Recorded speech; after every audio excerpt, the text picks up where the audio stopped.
Good evening. China gets tulip mania. We'll have a report.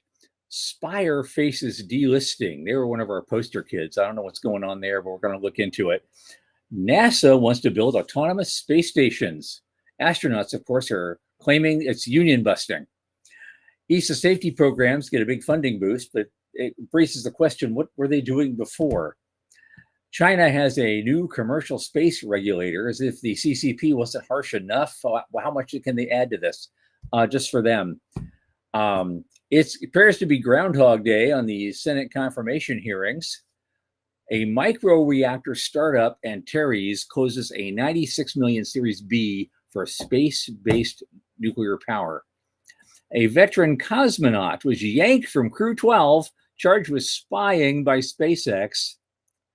York Space Systems gets ready for an IPO, and Eutelsat shares drop 7% when SoftBank cuts its stake.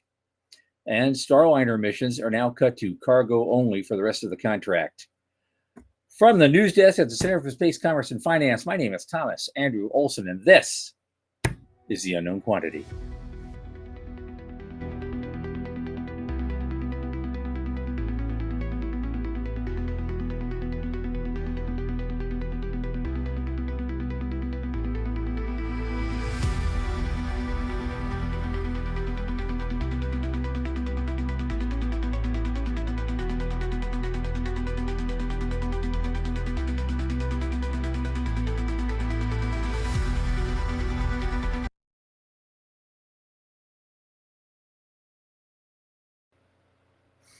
And as you know, our program is sponsored by the Center for Space Commerce and Finance. And what is that? And what do we do? You know now, you can almost say the litany yourself. We champion and strengthen emerging space startups and space-adjacent enterprises worldwide through advisory, access, and advocacy. Our pitch events and world-class boot camps fortify startups to be better investor-ready. Now, a lot of our work, especially this podcast, is supported by listeners and fans like you. So if you just go to cscf.space/support and click that plain as day donate button, a little in the tip jar each month makes a big difference. Now, coming on with me is my oldest space friend, Michael Lane, who just finished interviewing Zarathustra. That must have been a hell of a conversation. Michael, come on in.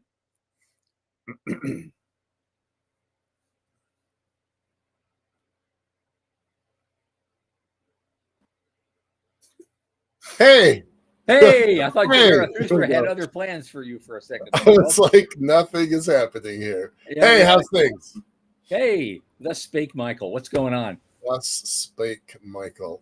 That's the guy who came up with the Superman, the Obermann ideal, right? Yeah, he was the kind of the key character in the Zoroastrian tradition. Right, yeah. Cool. How's things? What's going on? Oh gosh, for me, I'm just trying to get out from under a ton of crap. And now I've got a bunch of medical stuff tomorrow, so I'm going to be like, my first half of my day is completely gone. I got two things I got to do with the vascular surgeon. It's a follow-up thing. I've got a bunch of labs that get drawn. It's like, and then I got to shop. Yeah. So I don't get home till 2:00. Ben's not going to see me. It's other than that, but today as I told you earlier, I finished with a lot of things, and something plopped onto my desk, like just completely uprooted everything I was thinking on a certain topic. It says, now I got to go redo it and fix it all because this is actually so much better. So good. There you go. So there's that. And still big news, as you know. Yeah, fingers crossed on big news. We're all waiting for that. At least we have the name of a bank that we can, bother now. Right. Hey, where is it? Hey, where is it? Exactly. I've had some interesting conversations with both JP Morgan Chase and Silicon Valley Bank. I gotta say, I'm pretty impressed that they are trying to get into this industry. So if you don't have a bank that you are committed to, I'm at least pondering these guys. So, maybe that's helpful. We had that one guy. He's in Seattle with you. Yeah, and, we had him on our show from Silicon Valley Bank. I was absolutely amazed at their comeback story. I was, I went to lunch with him for almost an hour and a half Uh-huh. and learned more. I became very impressed by those folks. Right, he was cool as a guest, Joaquin, but also just the interaction and their commitment to the industry. Yeah, We haven't had the JP Morgan guy on the show because it's harder for him to get permission to be on the show, sure. but super impressed by both of those organizations in a Wonderful. way that I had never considered before. Yeah, we'll have to look at this offline and talk about it some more. I'm Yeah, just wondering if some of those outfits, especially SVP, might be interested in sponsoring some of our stuff. right. Yeah, I know it's not a big amount. It has one comma in it, but right. Yeah, maybe it's something they could do, and yeah. it'd be good for them. It'd be good for us, and Yep, we can help yep. people. The more we get in, the more we can give out and help people.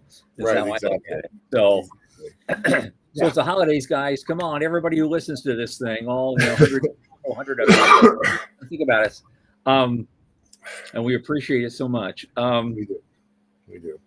You don't get a lot of hearing this time of year because everybody's looking at the save the puppies and save the kittens and save the children and save the hungry people and you got the homeless and the foodless and the Yep. politicalists and the Yep. and everything and but to come up and say, well, hey, we don't do stuff like that, but we do give people hope. We do Right. create things. We've sponsored 98 companies, and about 35 of them have gotten funded over the years. We've I we've mean, that created jobs. we've invested in awards to almost 400,000, $350,000. 100,000 now. It's over Yeah, 400,000. But yeah. 90 companies have been profiled by us now. 90 companies. 15 years. Good for us, right? Good job, right? Yeah, No, a third of them got a little over a third of them got funding. And yeah. so, I challenge most VCs to have a track record like that these days. Right. Come on. Yeah, yeah, yeah. All right. Well, let's jump into it today. So I had to start with something snarky, of course. What a surprise. But yeah, Beijing's getting into tulip mania. And what do I mean by that? Well, of course, it's orbital data centers for AI. That's what they want to do. Oh, gee, join all the other tulip growers out there. Right. Right. I'm gonna take a moment to give a shout out to a guy named Philip Johnson. He is a local Seattle guy, and he has single-handedly made this into a global conversation. So hats off for him pulling this off. I may disagree with it, or certainly the way that this is being positioned, but it is pretty cool that one guy can have that much influence because you got to hand it absolutely. Yeah, hand it to him for sure. Yeah. So what do you think about this? All right, so I know you're a skeptic of the idea. You got 30 years worth of IT background, so you're coming from a different perspective here. But what do you think? I mean, it's crossed the ocean, and now China is getting into the game. Yeah, it's like that mind virus. Right. These mind viruses that you get, I think, are more dangerous than COVID or anything else that because coming out of a lab or a meat market or something. It's mind viruses infect worse and have more lasting damage. And you can make that argument for a lot of different things, which we're not going to get into. But in this case, I think this AI data centers, this space thing is a bit of a mind virus. We're going to get something like that. It's not going to be at the scale that anyone thinks there's going to be.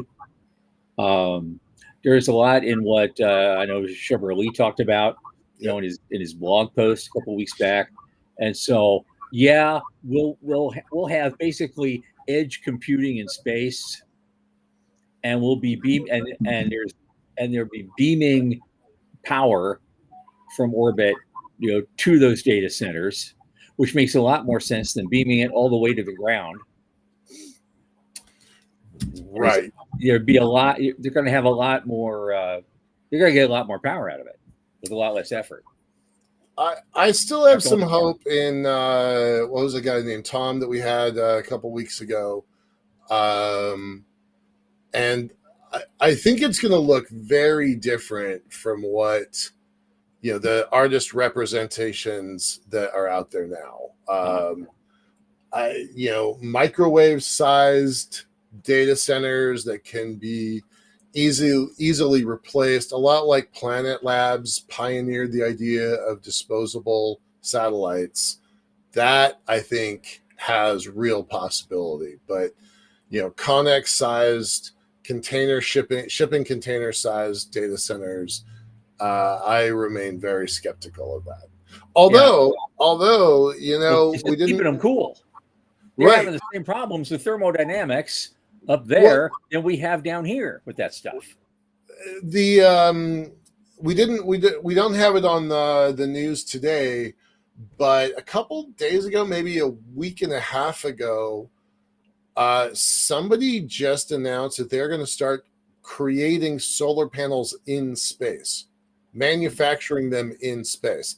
I don't understand their math. I don't understand how they're going to do that, but that does probably help the data centers in space argument if you can manufacture on site. But I don't understand how they ship up the raw materials. That's what I was going to say. Where's the raw material coming from? Right. There's a whole premise that Peter Glaser and those people had way back in the day, the high frontier days. Right. Yeah. Was they were going to mine that material on the moon. Right. And make the settlement in L5, and bring the materials up there using a mass driver. And the only thing I think they built a sample of that I really like was the mass driver originally. And someone I know, some guy is my uncle actually years ago. He took the idea of a mass driver, turned it into a circle, and made an electric motor that would go forever. Right on. I do think that there's something to those original O'Neill days that still makes some sense even now. Even was it almost more than 50 years later? Would that come out? I think maybe 1973, something like that. 75, 74 or 5. That book came out. Okay, so 50 years. Out. Yeah, I was just finishing up. I was just getting my first degree. Good for you. So that was long ago. God. I still have some of my old books. Some of those books are still very good. Just because something's old doesn't mean you throw it away. I've got, like when I went through my microbiology rotation, the book I used, most of the stuff in there is still just as valid when it was published then as is being used today. It's the same basic knowledge is still being taught to undergrads. I've actually got. It's on my shelf, but I don't think I could find it quickly. But I've got some of O'Neill's original documents put together in design settlement. Can anybody see that? Space Settlements, a design book. Yeah, no, this is one of the original. This is from NASA, and it is 1970s. Was that the long tube, or is that the Stanford Torus? This gets you to the Stanford Torus. This is 1977. That's what it looks like. Morty, you know what we're talking about? And it's part of this 1975 fellowship program. It is an amazing document. Yeah. Let me see. I'm trying to find the list of participants because it's jaw-dropping. But NASA was great back then for giving us all our generation false hopes. They were they went to these periods where they produced these incredible kind of very, very compelling, exciting documents, and then years later we wake up and realize they didn't build anything. They didn't even try. But they inspired. All right, so get this, right? So the folks that we know that we're just talking about, but here's the names that shock me. Stephen Brody, he used to be really involved with ISU. These are students. This is the student section.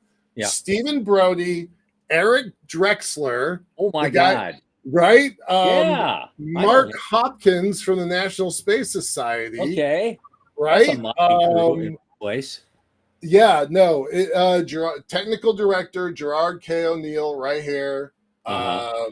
Yeah, so this is even, I mean, I hate to say it, but it's even more interesting than the High Frontier book Yeah, yeah, because yeah. it's, he spent some time writing kind of the fluffy background material for High Frontier, but this is like technical, like we're not trying to explain it to anybody who doesn't know, like people who are reading this know. Yeah, so that's one of my treasures. I'm Absolutely. pretty Absolutely. Yeah. pretty proud of that. Yeah, we were all Jerry's kids back then. Yeah. Yeah. Yep. Wow. So anyway, back to Beijing and drinking the Kool-Aid.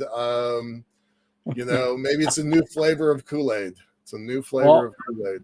We'll see where it ends up. There's many times in our history, even in the history of our lifetime, where crap tons of money were thrown at something that didn't quite yield the results you were expecting. Not what we were expecting. Well, let's move to Spire. Speaking of that, we weren't expecting This is where this one kind of upsets me a lot because Sure. Spire is one of our poster kids. Right? Yeah. From We the love those BPC guys. way back when, in the glory days, even of the $100,000 Yeah. grants and stuff.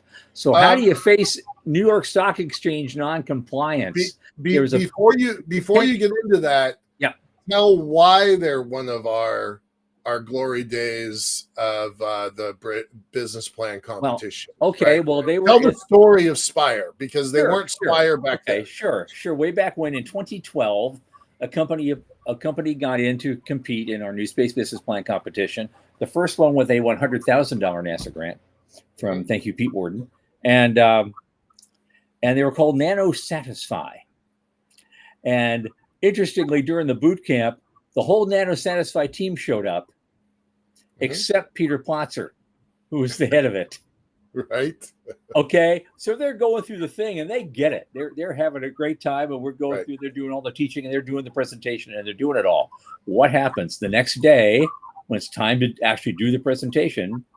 Peter Plotzer shows up and insists on doing it himself. So this is one of the funnier moments of the event because he didn't have any of the benefit of what everyone else had. They're trying to tell him, Pete, no, you got to do this, no, you got to do that, and you only have 8 minutes. Or 10 minutes or something, and he was going on and on. He didn't finish. We had to cut him off for time. Right. Yeah. And then the judges were brutal. Because that's their job. That's not that they're mean. It's that they have an obligation to be fair. Yeah. But here's the cool part. Here's why being in a BPC is so important. One of the judges just happened to be Hoyt Davidson. Hoyt Davidson, our friend. And Hoyt Davidson, even though he voted against giving them the money, he took a shining to them, and he wanted a meeting, which I, of course, arranged. And that led to Nano Satisfy getting their first 7-figure round of funding. He helped them get that. So and soon after that, didn't win the competition, still got a life-changing relationship. Yes. So when we do one of these things, you need to apply and take it very seriously, because you never know who you're going to meet at one of our events. Right. And it happens a lot.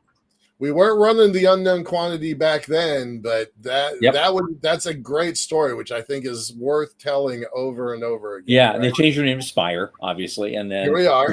So really, fast forward, they went public. When did they go public? Had to be before COVID. Yeah, 2019. Let's just say 2019. It might be just around to be in the safe side. But they didn't file their 10Q. Jesus. See, this is what I mean. You know better. I know better. Right? You file that shit. And you have to take. You have to do the phone call. They got pretty close to being delisted about 2 years ago because their stock price had fallen too far. Yeah. And they didn't file then either. So this is like the second time they're getting in trouble for non-compliance. Absolutely. Yeah. What I want to see at the end of this. Well, here's the thing. I just want to get this last paragraph. Commentary around the notice suggests that the late 10Q arrives at a sensitive moment in their transition. Because as of second quarter, they reported 117 million in cash and cash equivalents and marketable securities, and guided to finish 2025 with 100 million cash on hand and targeting revenue growth of 20%. I guess there's something going on. They've been overhauling their balance sheet. They closed the sale. They sold their maritime business apparently. Right. Yeah. And paid off a lot of debt with that. That's how they ended up, because they sold it for 239, and they actually realized a gain of about 154.3 with it, and they spent a bunch else, and now they're down to 117 or so. But they're trying to tighten cost and focus on higher margin contracts, and that makes the accounting more complex. And so this is banging into the timing of the quarterly filing. Now they have procedural pressure, right? And so they're in a pinch. Well, okay, but this is important, right? This debt, they are debt free and can support sustained growth and a clearer path to cash generation over the next several years. Yeah, that to me, that's like that. Literally, that's the last sentence, and it's the bottom line, right? They got, $100 million in cash. You can do a lot with $100 million in cash and no debt, right? Well, there is a huge story about that in tech sector from back in the 90s. Yep. Apple was only had a 3.5% market share. Their stock was tanking, but they had $3 billion cash in the bank. They just didn't know what to do with it. So they bought a company called Next, and its operating software, Next Step Software, and they brought Steve Jobs back in, and the rest is history. Yep. So now they're like, sometimes they're at the top, or he's the second highest, in market cap today. Yeah. So I would, while I'm concerned about their paperwork, I would not count Spire out of the game. Right. Oh, not at all. I'm rooting for him 100%. But then the other part of me says, don't lose your listing on something this stupid. Get the homework done. For the love of God, just get the homework done. Yeah. That's you have insane. A good story. Tell the fucking thing. Right. Just file it. Right. Yes. File, even if it's wrong, do an amendment if you have to, but get the damn thing filed. Yeah, it's embarrassing. Yeah, it feels kind of like amateur hour over there, and they've been public for a couple of years, so it's not, they don't have room for amateur hour over there. Yeah, well, but Plotzer is Plotzer. He has his own ego, and he has his own way of doing things, right? And he's not going to. He has his mission plan in his head and his path, and he's not going to deviate from it. So, he was always that way. Yeah, he's one of the ISU kids that just kind of had marched to their own drum. Yeah. Cool. All right. Paperwork. File the damn stuff. Get it done. Okay. This is one I just did for fun. They have their NASA's doing a robotics mission, and they say the results of it could reshape the future by leading to space stations that are autonomous. And so I made a snarky comment that says, yes, the astronaut union is all claiming that this is union busting. And you shouldn't do it, and NASA's just trying to cut us out of the loop and give us and make us make concessions. Right. Playful response. If you have enough AI up there, you could make the claim that it's taken astronaut jobs. Yeah. Now I think this is cool tech. I thought it was really interesting. I had not heard of this system. We reported on in-space assembly and manufacturer ISAM from NASA. Many. I don't know. We've been following it for years, right? I think the first time I posted about it was maybe 2022 or so, something like that. But they're making more complex robots that can build the quote unquote NASA strategy for a dominant space economy. The successful demonstration of in-space robotics is expected to lead to commercial opportunities where private companies can develop their own technologies based on NASA's research and findings. Okay. That sounds pretty optimistic, but fingers crossed. Right. They don't really describe much what that dominance consists of. Right. No. A dominant space economy. How is that defined? What does it mean? Right. Yeah. No, I don't think anybody knows the answer to that yet. Now, if we have an edge in robotics on the ground as a result of this, that might be something you could point to. I don't know. Yeah. Yeah. Out in space, I don't know.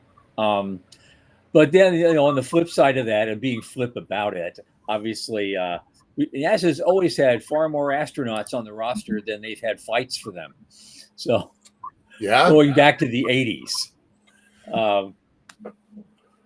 I wonder if that's going to continue to be true, though. Yeah. With 6 space station companies in development, I suspect we do not have enough astronauts. I really suspect that. They're going to pull people out of retirement. They're going to be pulling people out of teaching gigs. I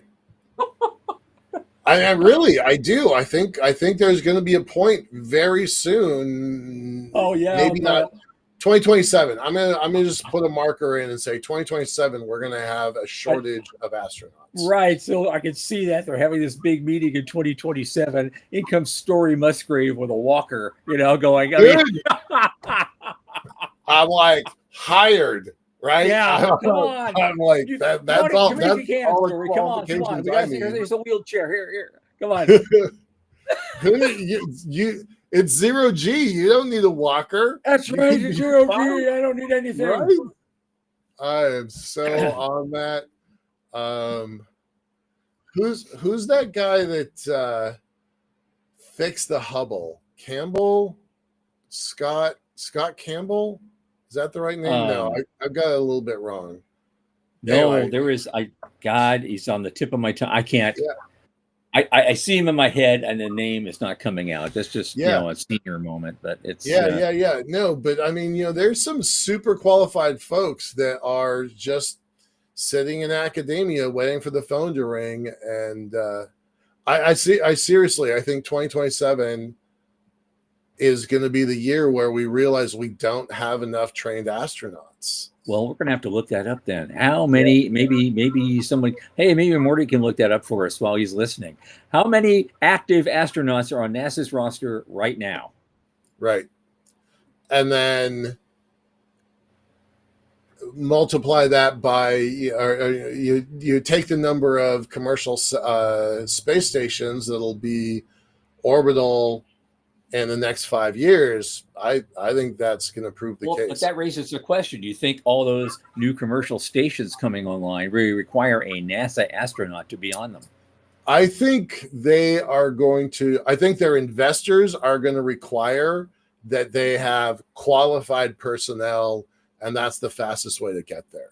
Yeah. I think, I've said before, NASA astronauts. There'll be NASA trained astronauts that no longer work for NASA. Exactly. Okay. All right. Thanks, put Morty. a fine point on it. 47 active astronauts. Yep. Thank you, Morty. Yep. So how many flights are in the pipeline right now? 3?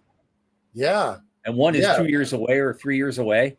So we got 4 going. Well, and we gave one of those seats to the Germans just this week. Yeah. Right. So even that we don't even have the full capacity. So that's 3. Now we got 44 left to fly. So who's getting Artemis 4? In the middle of 27 probably, or late 27. Tom, Sean is saying we need to get into the astronaut life insurance business. Well, okay. So there's 47. There's 44 that can probably fly, that are waiting for a mission. But there's 6 commercial companies going up, commercial space stations going up. That's not enough, even if they're doing partial rotations. Well, this has happened before. Deke Slayton waited 17 years. Right. Jesus. From his selection to actually a flight. And so. Yeah. So I don't know. I think I'm not quite as grim as Sean is about we need to get into life insurance business, but it does bring up the point, right? If you can't insure it, you can't build it, and if you and you need to have qualified people making those flights, otherwise the insurance numbers are going to be too high. Mhm. You can sign all the waivers you want, but yeah. So anyway, I think that's going to be really pretty interesting. And I think the in space assembly and manufacturing is really cool, and that is going to add to the requirements. We're only going to be able to and we still have roboticize so much stuff. Yeah, we're still not shutting down ISS until 2030. We still got another 5 years basically, Right. to fly crews up there every 6 months, 2 or 3 at a time. Yep. And so, they're going through the rotation. But once that rotation ends and Artemis starts winding down, I mean, I don't know where you go. So you're going to have to hire more astronauts and train them. But I think we're going to start seeing more joining us from the European front and from the UK. Yeah. And that'll add to the numbers. I think we hit 57 countries have signed on to the Artemis Accords. I bet you there's a bunch of partners there waiting to fly as well. There may be probably the 10 richest ones. Sure. The rest of them, we'll see. We'll have a I don't know who's the last Joe. Who's the last one to sign on? Joe Pastruno. Hey, buddy, thanks for being here. Running out of astronauts was not on my radar. Well, I've been predicting this for a while, man. I have. I've been saying this for a while. Well, only on a show like this are you going to get that. Right. Thanks for coming. Yeah, thanks for coming. Exactly. Yeah. No, okay. I mean, just play that out for a second. Sure. Let's assume that 3 of the 6 space station companies are successful. Maybe the other 3 are going to crash and burn. Maybe the other 3 don't have enough money. Maybe the other 3 merge in with the current ones. But let's just say of the 6, only 3 make it. Yeah. By volume, all 3 of those are bigger than the ISS, which means they can have at least 7 people. Some of them are planning for 12 and 15 people rotating through. If just 3 have 12, that's 36, right? And then you're going to have rotations because you're probably not going to go up for a year at a time in the beginning. You're probably going to go up for a few days at a time in the beginning, and then a few weeks, and then a few months. I could see needing 100 astronauts, triple that, 100 astronauts by 2028. Yep. I don't think that's a unrealistic number. If they're getting the same training, you could have basically, they're not NASA trained. They're not NASA astronauts. They might be NASA trained partially, and these guys might pay for this. But what happens is you're going to have corporate astronauts. Yep. Basically, but they're getting the same kind of training, and so they're just not getting the wings, to get, for a NASA astronaut. But they might as well, because they're getting the same training and they're getting the same opportunity. And so VAST may have its own little cadre of private commercial astronauts to work on their space stations. And maybe they'll be the engineers who keep them fixed. They're sending Scotties up there. There are several private astronauts that currently work for Blue Origin. Yep. Many work for SpaceX. Joe, you're making some comments about foreign astronauts wanting to fly. I don't know if you're aware of this, Joe, but there's at least 3 companies that are trying to commercialize the development and training of astronauts. There's a really big site in Colorado, and there's 2 small groups near Washington, D.C. that are trying to do a combination of medical and ethics and communications and fitness that are all trying to make astronaut training into a business. There's a big site out in Colorado that's in development. So I'm not the only one thinking this. I do like his rule of thumb. I mean, 3 times the number who are in space at any one time. Yep. Just to be on the safe side. Yeah. Of course, our buddy Kwang Hung K is with us. He showed up tonight. Hi, man. I haven't seen you in a while. Says, I'm a candidate. I believe you. Yep. He'd be a great candidate. Yep. All right. The gaps are really easy. Oh, yeah. Right. All right. Let's move on to ESA for a minute. Okay. It's actually important. I was a bit snarky about it, but it's actually important. They just got 22 billion over 3 years to do more space stuff. Well, their safety program just got another almost $1 billion, about 900 and some odd million euros to build new things and protect everybody. That's 30% more than the previous funding level and way above the amount requested in the proposal. And so that's interesting. How often does that happen? Right. Here's extra money. Yeah. Here's the government saying, here's extra money. Mm-hmm. Yeah. And so planetary defense, and they're doing cornerstone missions, space weather, active debris removal, and in-orbit servicing. That's basically their safety portfolio. Yep. Which is pretty cool. In which case, they got more than they requested, and for all that stuff, they need more than that. They do, yeah. When you think about it.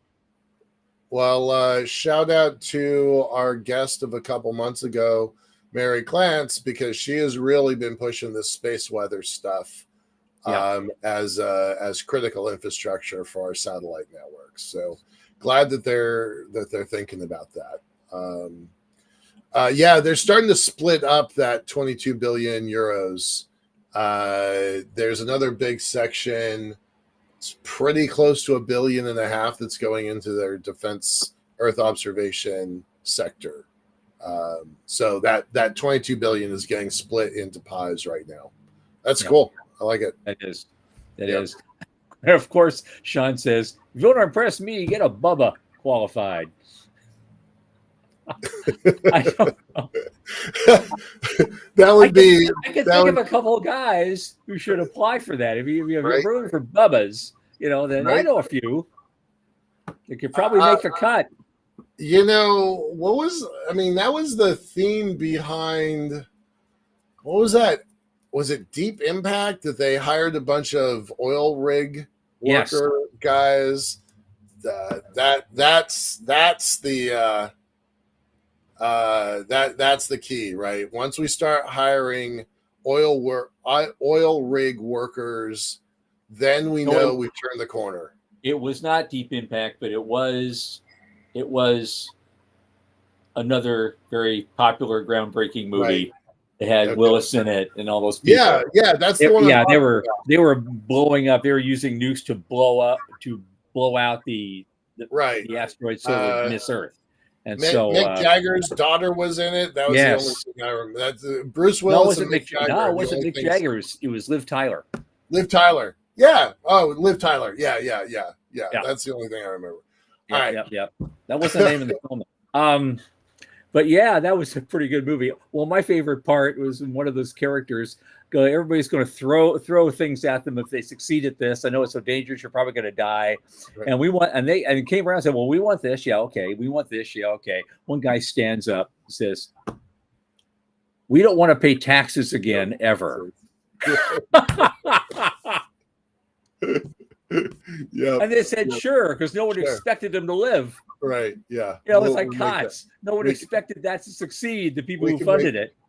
We should fail. We should put that in some legislation somewhere that if you're a private astronaut, no taxes for you. Yeah, you could probably sneak it into one of those 2,500-page omnibus bills. Right. Sure. Right. I wanted to do something like that. Just a couple of lines to change the legal tender laws. Right. That would fix everything.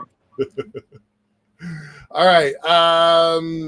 Let's move on to NASA. Here we go again. What's that phrase? Deja vu all over again? Yes, this is a Groundhog Day. I think even Ted Cruz said that during the hearing. It feels like Groundhog Yep. Day. I know Yep. one lady on that committee. No, this not. This is not it. This is the last story, not the first one or the middle one. This is Jared Isaacman confirmation hearing link.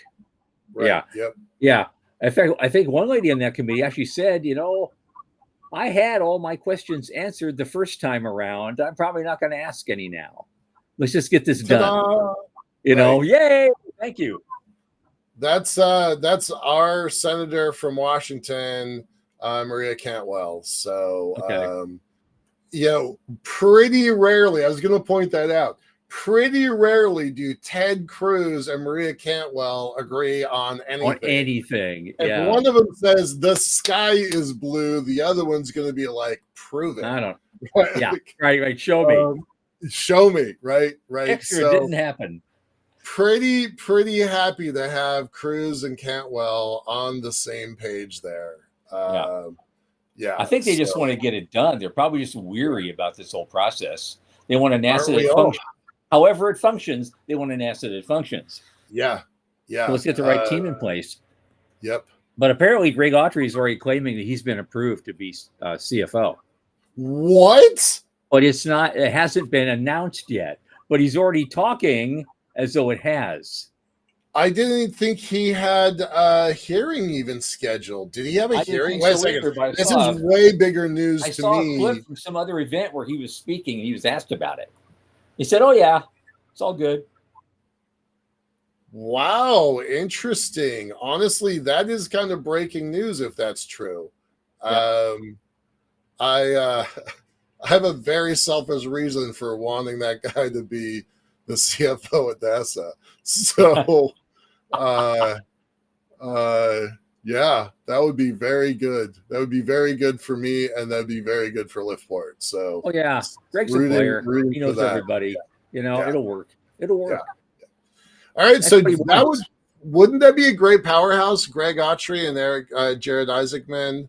Oh yeah. How did we get in there, Michael? That'd be even better. Right. Yes. Right.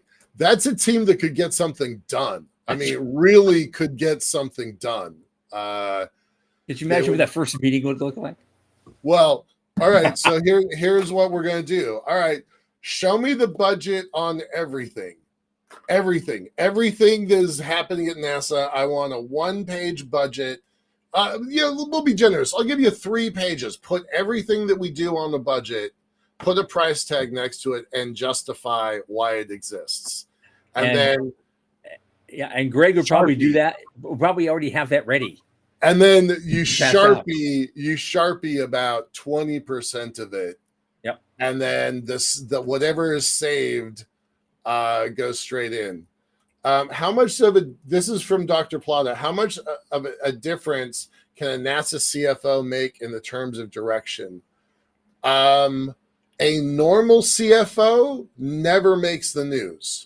This is my answer. I'm not speaking for Tom, and I'm definitely not speaking for Dr. Autry. My opinion is the CFO of NASA never makes the news, never makes waves, never steps into the limelight. I couldn't tell you the name of CFO of anyone at NASA going back 3 administrations or maybe even 5 administrations. On the other hand, Dr. Autry has been making waves for at least 12 years. I met him for the first time in 2012, maybe 2014, something like that. He is loud. He gets people's attention. He's got friends in very high places. And Joe got to me the answer before I did. A CFO can ask the right questions. I think that that's really, really true. And because this one in particular is a commercial focused guy, that he could single-handedly swing the pendulum in the right direction. And he's the perfect guy for a Jared Isaacman to have next to him. Right. Side by side, that is a powerhouse team. In all the meetings. Yep. Yep. Yep. He's like, it's going to cost this much, and we're going to get this much out of it. Let's do it. Or we could do this over here. It would Right. cost a little less, and we get a whole lot more. Right. Yeah. He is. I think I know what topic we're talking about. Yeah. I don't fully, same as with Tom. I don't fully support the politics, but 100% support the guy to get the job done. Yeah. Does that make sense? Yeah. So anyway, I'm excited. Tom, that was completely new news to me. I did not think he is really cagey about that. He wouldn't say something if he wasn't confident it was happening. So yeah, I couldn't believe he said that, and no one else could believe he said that either, because there's still been nothing, in the media about it. Yeah. As far as I know, he hasn't had a confirmation hearing. But would I know he had a confirmation hearing? I don't know if it would make the news. So Right. All right. So Jared, and Greg, that's a powerhouse team. I would love to see that. I would be happy with just Jared. All right, but it's so much better if. But the point is, this Groundhog Day meeting. Yeah. Yesterday they did. He didn't really get hammered about a lot of things. There was that report that he put out about 7 months ago. It was kind of critical of Artemis and some other stuff. And while he says he still supports current activity, he did not walk away from that report that he wrote. He still stands by it. Yeah. 7 months later. So I'm going to point out that it's called Project Athena. CNN has a copy of it, and it's a pretty interesting document. It really is. I would actually encourage people to read it. A total leak. So yeah, absolutely. No question. Yeah. Okay, well, Doug's got another question. There's a lot of pork in NASA, but can Autry do anything about it? That's more of a policy matter. Will Congress listen to the numbers? And of course, what is the opposite of progress? Congress. I get it. Yeah, that's an old joke. But yes. Well, if Autry is loud enough and gets the right number of ears, including his new bosses, maybe something can be done about it. First, you have to convince. Well, one of the things is, I'll say it right out, I think you have to convince Ted Cruz that the private sector is ready to pick up some of this, especially for going back to the moon. Because he was just 100% on board for just giving Artemis money. He was one of the guys who was, giving more money back to pay for Artemis. Yeah. So if you can convince him that there are other options and they will be cheaper and they might work better in the long run, then you might get somewhere. And this is a good opportunity to do that. Doug, I'm going to answer this question. I have to actually be really careful because Autry has told me things in private that I don't think I can share. Certainly, I would not share online. I might share them one-on-one.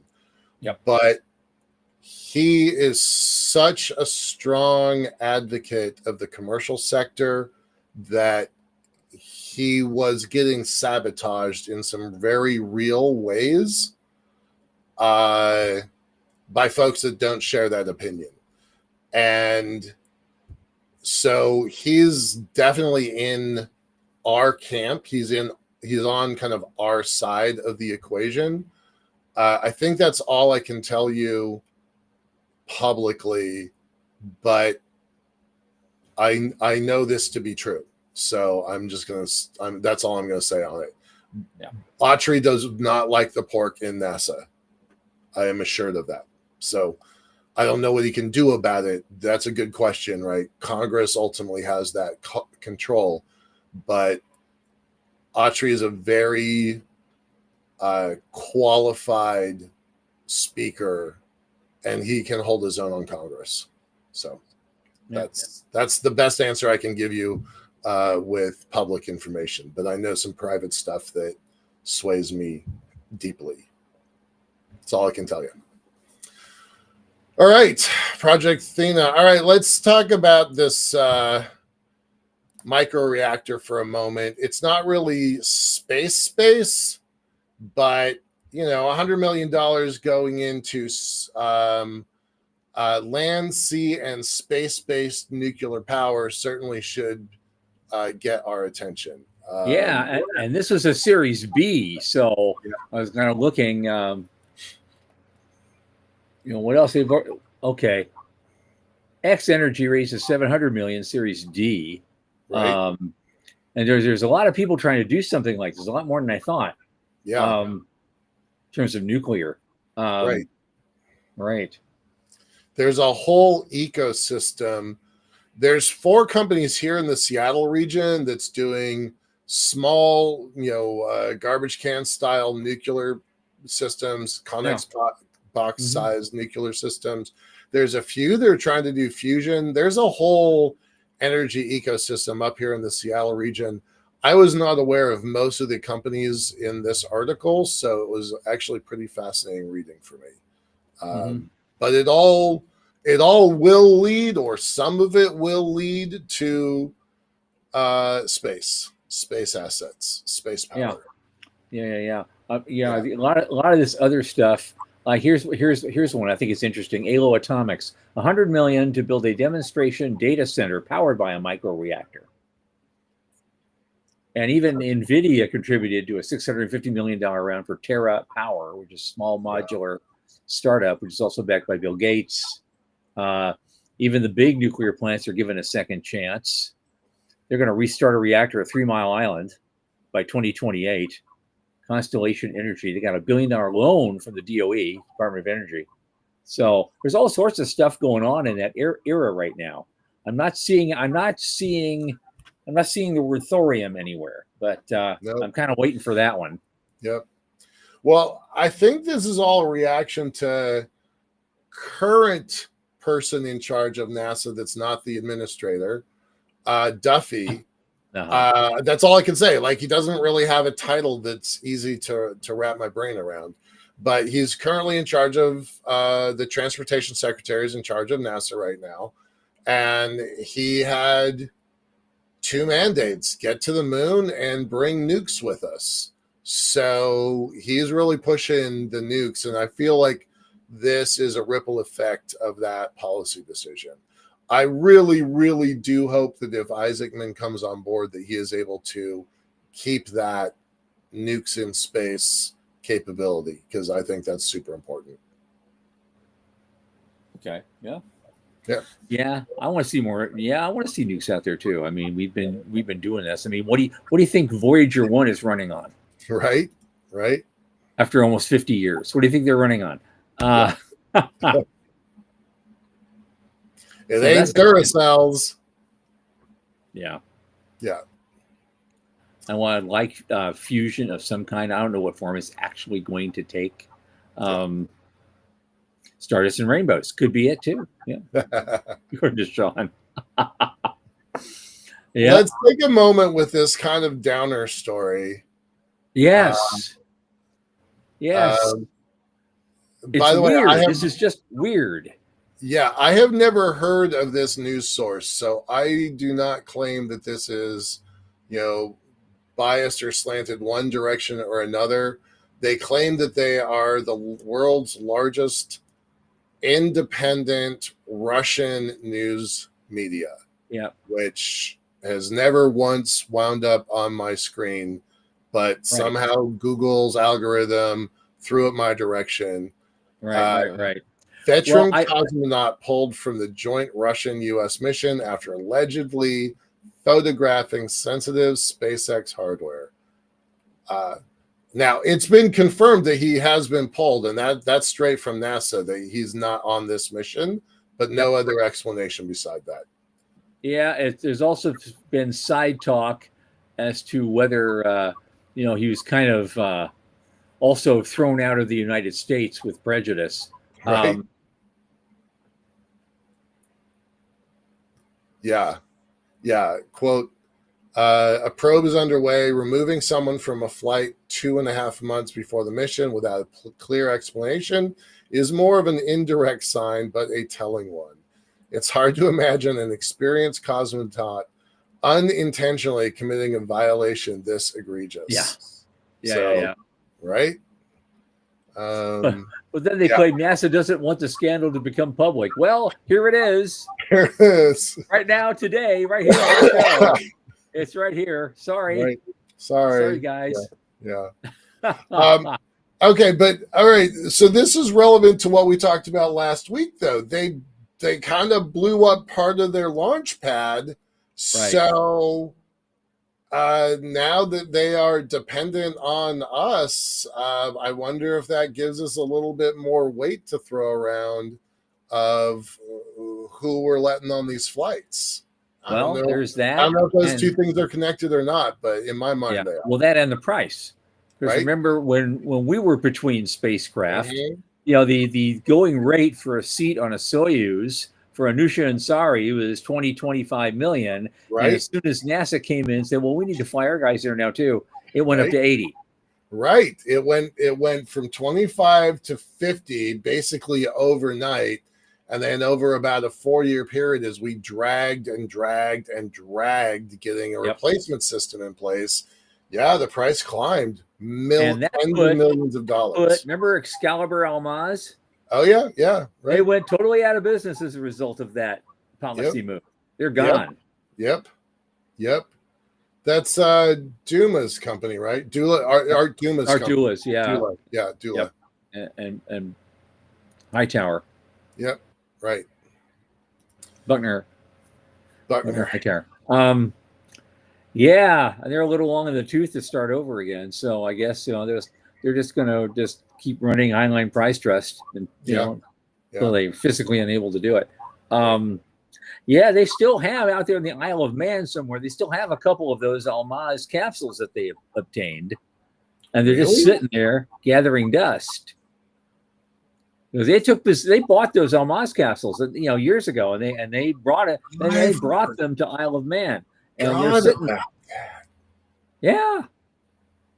At the very least, it's a pretty great museum element, but that's probably worth having and deconstructing that thing or reverse engineering it. Mm-hmm. Interesting. Oh, I didn't see Dr. Plata's nukes in space comment. Well, you got to be a certain age to get that reference, but all of us that appreciated the Muppets from the middle 70s, end of the 70s, appreciate that. So thanks, buddy. All right, we got 3 minutes left. You want to do another story? Well, we've got one. I'd like to do this one at least. Yeah. And we can mention Starliner. It won't take us a minute. Sure. York Space Systems has which I never heard of for some reason, or having an IPO, and they're actually based in Denver. I don't know why I haven't really heard of these guys, but all of a sudden they're doing an IPO right now. It's interesting because I just saw somebody talk about Jeff Brown or something from one of those finance companies. He was saying that IPOs were a little bit thin on the ground this year in the whole market. Yeah, and they were wondering about people are a little risk averse now, but in our industry, they're flying upwards. Really, we've had a bunch of IPOs in the last couple of years that have got when there didn't used to be any. IPOs died back in the teens. Right, yeah, sure. And then now in our industry, at least, they're back on the upswing, as opposed to the rest of the market. What I really liked about this is that York's backlog reached 642 million as of September 25, and then skipping a couple of paragraphs, the IPO is a logical outcome of the company's trajectory with evaluation estimates exceeding $2 billion. Dude, that's only a 3 1/3 multiple. Yeah, that actually feels really low. It does. I too I've heard of this company in passing. I had no idea that it had satellites in the sky. I didn't know it had contracts with Space Development Agency. I certainly didn't know they had $600 million in revenue in backlog, not revenue, backlog. Mm-hmm. Really important distinction.